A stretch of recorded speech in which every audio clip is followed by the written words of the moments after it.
নমস্কাৰ, স্বাগতম জনাইছোঁ কস্তুৰী সুপ্ৰিয়া চেনেললৈ। আৰু মই আজি দেখাবলৈ লৈছোঁ মই কেইযোৰমান কৰা গুজৰাটী হেণ্ড ষ্টিচ, যিটো এম্ব্ৰইডাৰী হয়।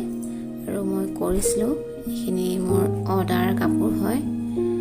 তাৰে মানে মেখেলা দুখনমান কৰি থোৱা আছে, চাদৰখিনি কৰা হোৱাই নাই।